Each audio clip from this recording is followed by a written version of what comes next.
39, सिर्फ 39। दाऊद यहाँ जब हम पढ़ते हैं 141 में, तो वहां कहता है कि मेरे मुंह पर निगहबान बैठा। मैंने बताया आपको कि खुदा आज आपके मुंह पर निगहबान नहीं बिठाएगा, बल्कि खुदा ने आपको रूह कुछ दिया है। आमीन। लेकिन वो खुद हमारी कमजोरियों में हमारी आपको सिर्फ उससे मदद मांगनी है। कई दफा मैं और आप जो ना मदद नहीं मांगते, हम कहते नहीं है पाकरू मेरी मदद कर। हम गुनाह छोड़ना चाहते हैं लेकिन हम मदद के लिए नहीं कहते खुदा मेरी मदद कर, मैं छिड़ना चाहना नहीं छड़ पा रहा, खुदा मदद करेगा। रूह कुछ जब आएगा, यकीन माने आपको गुनाह से नफरत हो जाएगी, आपको जोर लगाना ही नहीं पड़ेगा। रूह कुछ खुद आपकी मदद करेगा और आपकी रहनुमाई करेगा। आमीन। रूह कुछ आपको अपने मुंह की निगहबानी करना सिखा देगा, वो आपको समझा देगा, वो ऐसी संगत से आपको दूर कर देगा जो आपको बार बार बुरे अल्फाज आपके मुंह से निकलाती है। ज़बूर 39 उसकी पहली है, मैंने कहा मैं अपनी राह की निगरानी करूंगा। आमीन।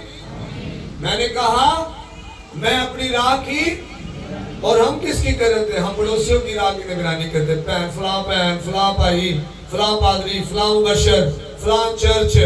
मैं आपको बता दूं, खुदा मुझसे और आपसे हिसाब फलां का नहीं लेगा, खुदा मुझसे और आपसे हिसाब हमारा लेगा।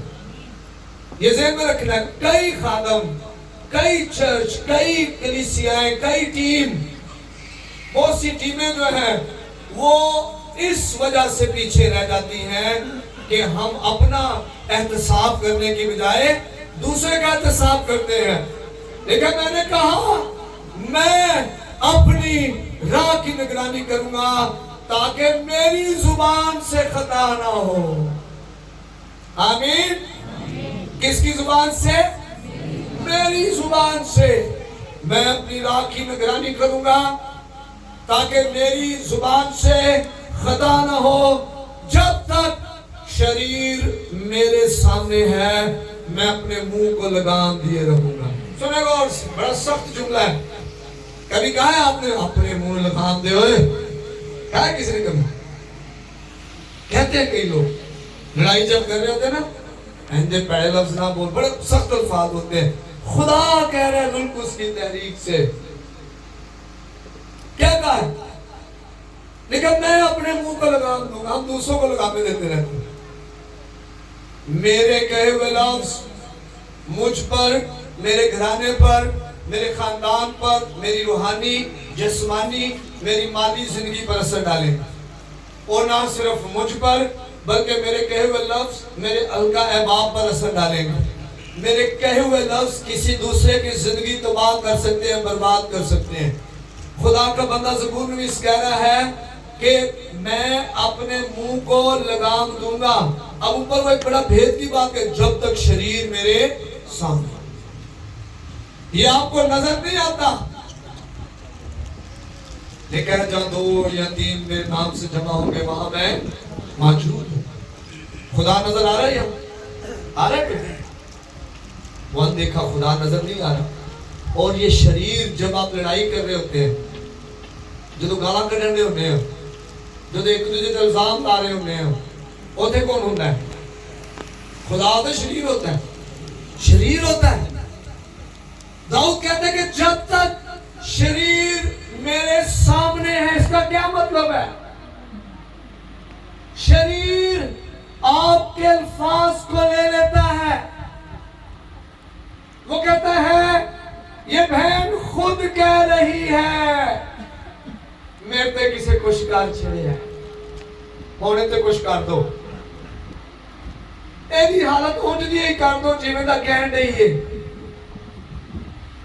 जैसा ये कह रही है इसकी हालत वैसी ही कर दो, इसके बच्चों की हालत वैसी ही कर दो जैसा ये गुस्से में कह रही है। इसके शौहर की हालत वैसी ही कर दो जैसा ये अपने शौहर के बारे में कह रही है। इसकी बीवी की हालत वैसी ही कर दो जैसा ये अपनी बीवी के बारे में कह रहा है। इसके माली हालात, कारोबार की हालत वैसी ही कर दो जैसा ये कह रहे हैं। दाऊद कहता है जब तक शरीर मेरे सामने है मैं अपनी मुंह को लगाम दूंगा। आपको लगता है कि मैं हूं और मेरी बीवी है, मैं हूं या मेरे बच्चे हैं, हम आपस में बातें कर रहे हैं। इब्लीस सिचुएशन क्रिएट करता है और अपने मुंह, आपके मुंह से अल्फाज निकलवाता है, वो हालात पैदा करता है, वो आपके मुंह से अल्फाज निकलवाता है ताकि आपके मुंह से निकले और वो उन अल्फाज को ले ले और फिर आपका हाल वैसा ही कर दे जैसा आपने कहा है। मैं और आज के बहुत सारी बातें डिस्कस करते आ रहे थे गाड़ी में, और मैं और भाई सुहेल राणा थे, हम इसी बात पे बात करते। मुझे कहते हैं भाई साहब इंग्लैंड से उन्हें फोन आया, यूके से, और एक बहन ने कहा कि 7 साल से जब से मैं पाकिस्तान से आई हूँ हमारे हालात इंग्लैंड में खराब है, हम कर्जई हो गए हैं, बीमारी हमें छोड़ती नहीं है, घर में लड़ाई झगड़ा रहता है, बच्चे नाफरमान हो गए हैं और हमारे माली हालात बहुत ज्यादा खराब हो गए, हम कर्जई हो गए इंग्लैंड जैसे मुल्क में। कह रही मैं जो पाकिस्तान आई सा मेरी ननान नाल लड़ाई हुई सी उथे शादी ते ते उन्हें आखी सी मैं तेन वेखांगी ते ओ जेड़ा उन्हें आख्या उन्हें कुछ कर छड़िया। मैं आदि सुहेल साहब ने उन्हें समझाया कि बहन उसने कुछ नहीं किया, ये आपने खुद कर दिया, आप मेहरबानी करें अपनी बहन के पास जाए। वो भी इंग्लैंड में थी, उसके हालात उससे भी बुरे थे। वो दोनों ये सोच रही थी कि जो लड़ाई हमारी पाकिस्तान में शादी में हुई थी उन्हें आके ऐसी मैं कुछ करना मैं तेनू देखांगी, उन्हें दोनों ने एक दूसरे कुछ कर छिड़ा। वो दोनों ही सोचती रही और 7 साल माली परेशानी, बीमारी की हालत में, बच्चे नाफरमान, बरकतों से महरूम। वो इन्हीं अल्फाज को कहते रहे, मेरी जिठानी, मेरी ननान ने कुछ किया, मेरी भरजाई ने कुछ किया, मेरी ननान ने कुछ किया, मेरी भरजाई ने। और शैतान फायदा उठा रहा था। शैतान कह तू कह तो मैं करी जाऊंगा, तू कह मैं करी जाऊंगा, तू कह मैं करी। दाऊद कह रहे जब तक शरीर मेरे सामने है मैं अपने मुंह को क्या करूंगा, और हम दे ही नहीं पाते। हम दूसरों के मुंह को लगाम देना चाहते हैं, हम चाहते हैं कि दूसरों के मुंह बंद हो जाए, लेकिन हम अपना मुंह को जो है वो कंट्रोल करना ही नहीं चाहते।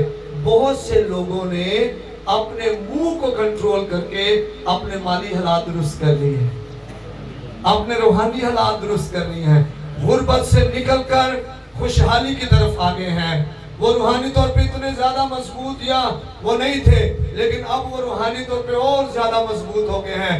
वो पहले इतने ज्यादा खुदा में नहीं थे, लेकिन अब और ज्यादा खुदा में। लेकिन उन्होंने क्या किया, उन्होंने अपनी जुबान को कंट्रोल किया। लेकिन जहाज बहुत बड़ा होता है, लेकिन क्या करते हैं, छोटी सी पतवार चलाने वाले की मर्जी से, चलाने वाले की मर्जी से उसे घुमा लेती है। जिधर चलाने वाला चाहे उस जहाज को ले जाता है। आपके जहाज की पतवार आपकी जुबान है। आमीन। आप इसे घुमा सकते हैं। आप अपने माली हालात में, अपने रूहानी हालात में, अपने जिस्मानी हालात में, अपने खानदानी हालात में आप अपनी पतवार को दुरुस्त इस्तेमाल कर, बाइबल के कानून के मुताबिक इस्तेमाल करके आप एक दुरुस्त सिमत से लेके जा सकते हैं।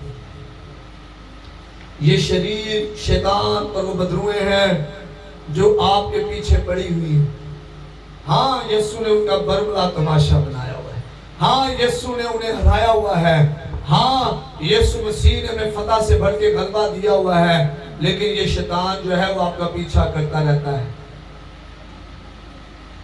वो दरवाजे पे दबका बैठा रहता है। जैसे ही आपका मुंह खुला वो इंतजार में होता है कि कैसी बात निकलेगी, मैं इसे फौरन लूंगा और मैं इसकी जिंदगी में अमल करना शुरू करूं। आज मैं और आप क्या कह रहे हैं ये बड़ा ज्यादा खास जरूरी है। बदरूहें हमारी गुफ्तगू सुनती हैं, तैयार बैठी रहती हैं, क्योंकि बदरूहों को पता है कि जिंदगी और मौत उनके काबू में नहीं है। क्या लिखा है बाइबल में? इमसाल की किताब में, जिंदगी और मौत किसके काबू में है? जुबान के काबू में है, और जो उसे अजीज रखता है उसका फल खाता है। आमीन। कड़वा फल भी हो सकता है ना, और मीठा फल भी हो सकता है। आज बहुत से लोग कड़वा फल खा रहे हैं। आप बोलकर, गलत बोलकर, अपनी जिंदगी में कड़वे बीज बोलकर आप उसे कड़वा फल खा रहे हैं, और बहुत से लोग मीठा फल खा। आज के बाद मैं जानता हूं हमारी जिंदगी अक्सर बदल जाएगी। हालेलुया। माली तौर पर हमारी जिंदगी, रूहानी तौर पर, खानदानी तौर पर हमारी जिंदगी, कलीसियाई तौर पर हमारी जिंदगी अक्सर बदल जाएगी। और ये जो कलीसिया गथसेमनी पेंटिकॉस्टल चर्च, मेरा ईमान है, ना सिर्फ भैंसलूनी कराची पाकिस्तान बल्कि दुनिया में नूर बन के चमके।